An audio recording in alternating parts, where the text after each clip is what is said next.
Tengo algo que contarte. Los elementales y los ancestros. Esos vecinos Tinguazú, son el viento, que es el agua, que son los animales. amplificando la voz del humedal. Que se manifiestan como elementales. Tinguazú, Y a la vez como nuestros propios ancestros.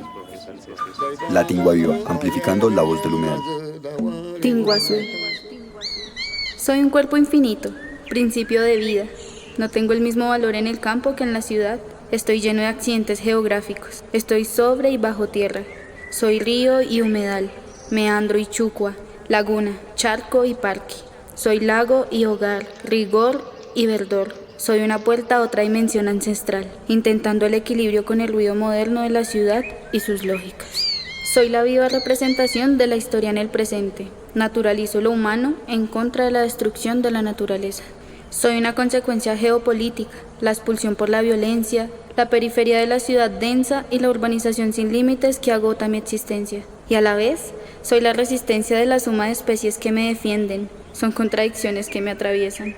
El solo hecho de existir me ha traído algunas situaciones de controversia. Hablan, critican, hacen y deshacen. Si tan solo me escucharan, las cosas serían tan diferentes.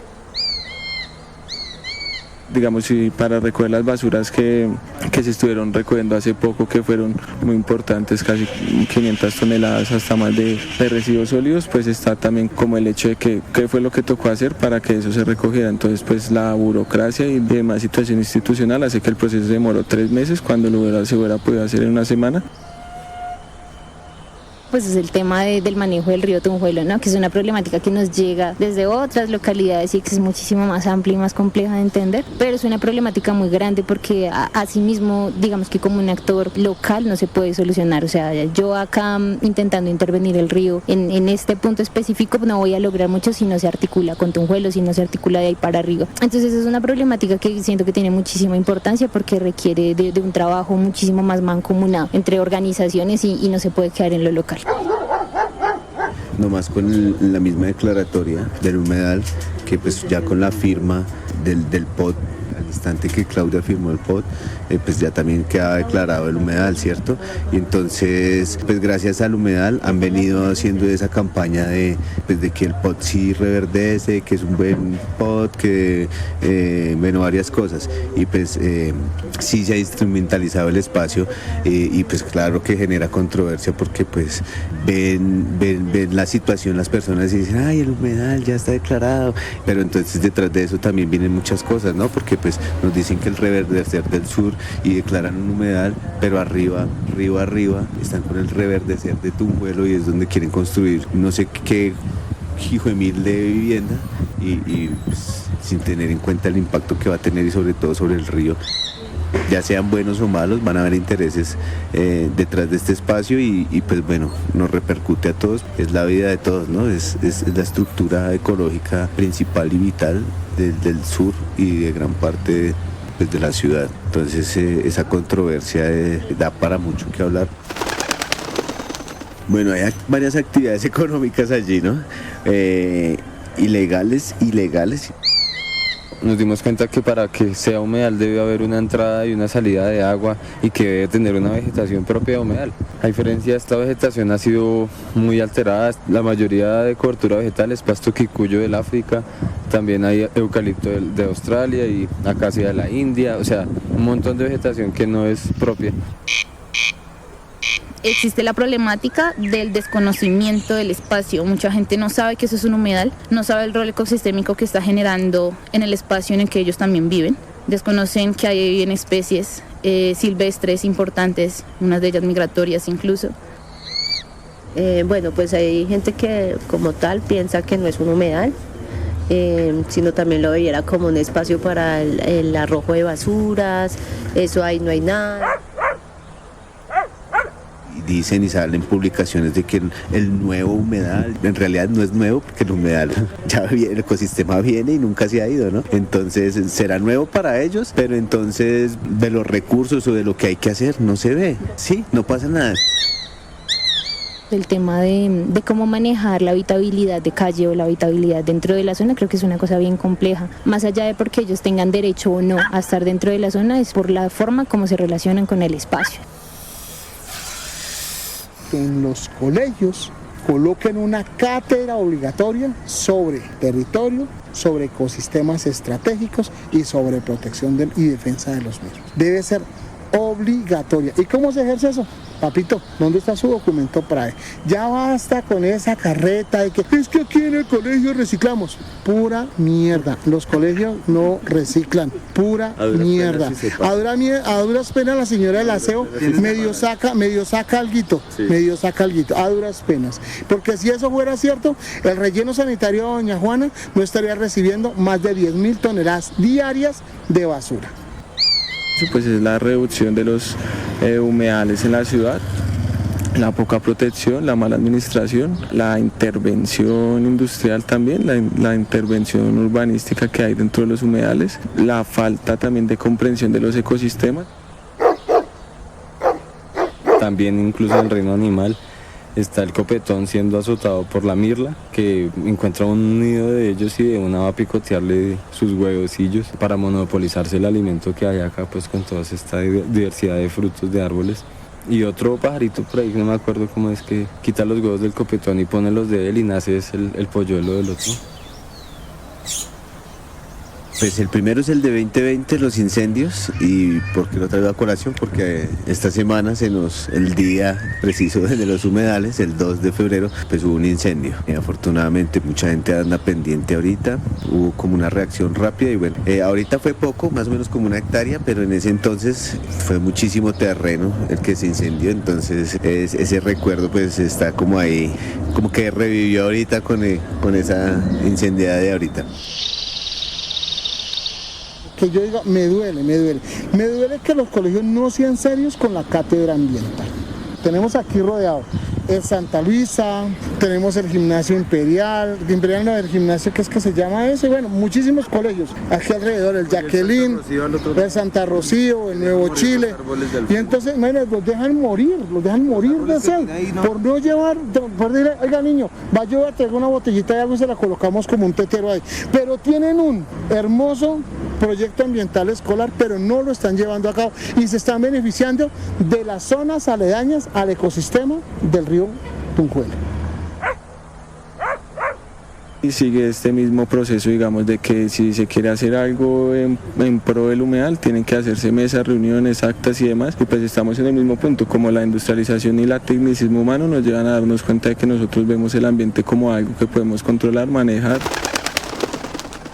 Es que es re complejo, si no fuera también por esa serie de líos, este espacio no sería hoy nuestro. Sí, es como el parche que es dueño del parqueadero, es el parche que es dueño de este espacio y es el parche que nos cedió el espacio para hacerlo huerto. Entonces es un visaje porque uno lo pilla y como desde allá es como la estrategia de siempre, ¿no? De contamino pero pago y tal.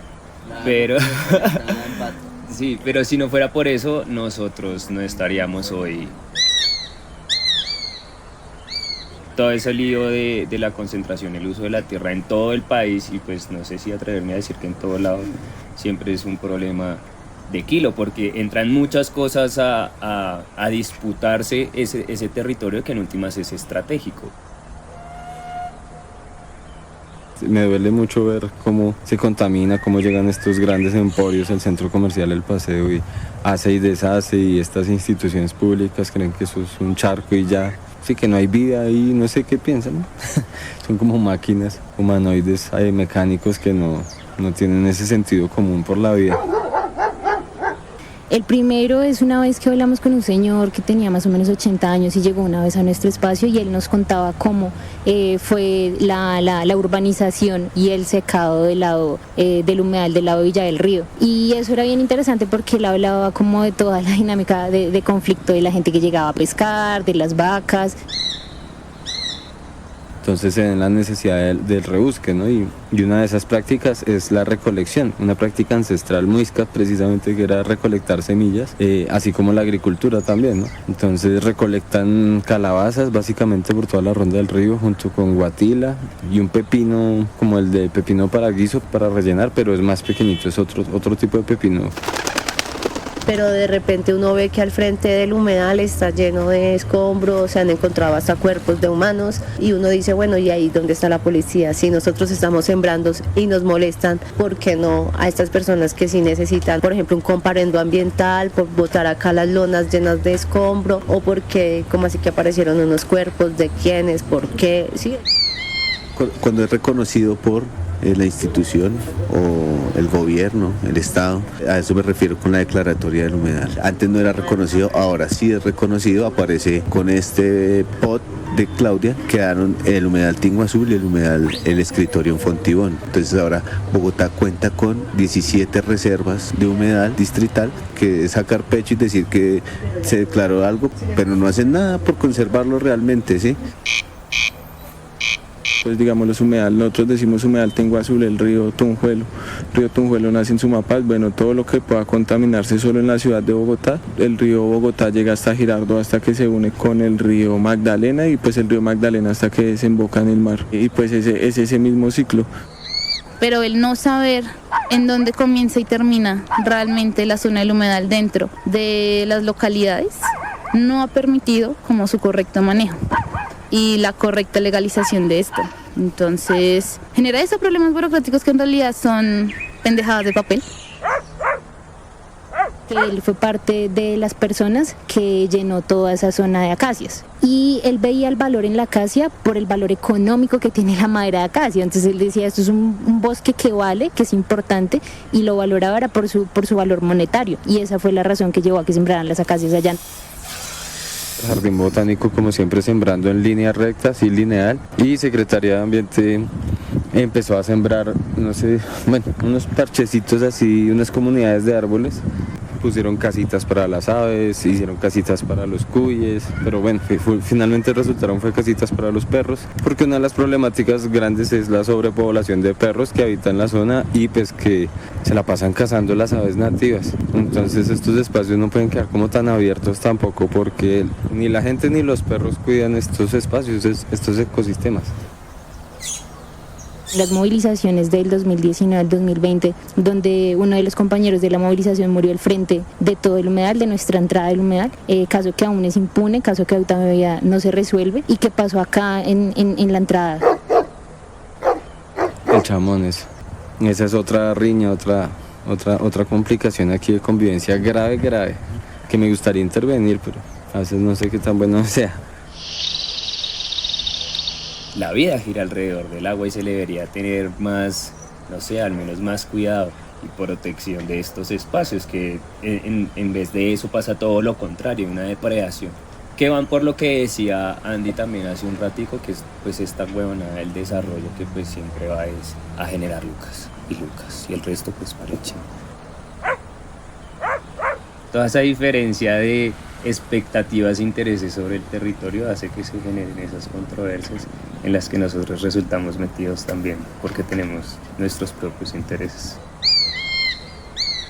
En el río pues está toda la lectura de toda la industria, ¿no? Pues vemos como los primeros contaminantes del río son la industria del aseo, de los químicos tóxicos del jabón. Cuando sacan las mamitas sus ropas al río a lavarlas allá desde arriba en Usme, y lo primero que uno empieza a ver es espuma. Ya después empieza a ver botellas, que la industria de los refrescos, todo lo que es la industria así que genera tanta basura y llega al río. Todo el desecho humano, la humanaza, pues, que es también un residuo cargado de muchos tóxicos, de químicos, de los alimentos o de los comestibles que se ingieren como preservantes, colorantes, saborizantes y un montón de químicos sintéticos, que todo eso también resulta en el río. Y pues además pues, las curtiembres, las empresas de pintura que botan todo tipo de químico tóxico al río. Entonces ahí en el río ese es el espejo de los habitantes, de sus actividades. Y el tercero, que yo creo que ya está pronto a resolverse, pues es como el reconocimiento de la importancia ecosistémica que tiene el humedal Tingua Azul, ¿no? Su reconocimiento como humedal. Entonces creo que esa es una lucha que ya estamos por ganar. Hay que ver cuál va a ser la figura que va a tomar y qué implicaciones va a tener esa figura para su cuidado. Entonces ahí todavía está esa lucha. Está la lucha no solamente del reconocimiento, sino qué forma va a tomar ese reconocimiento y qué acciones concretas va a llevar sobre el territorio ese reconocimiento. Tengo algo que contarte. Los elementales y los ancestros. Esos vecinos Tingo azul, son el viento, que es el agua, que son los animales. amplificando la voz del humedal. que se manifiestan como elementales. Tingo azul, Y a la vez como nuestros propios ancestros. La Tingua Viva, amplificando la voz del humedal. tingo azul.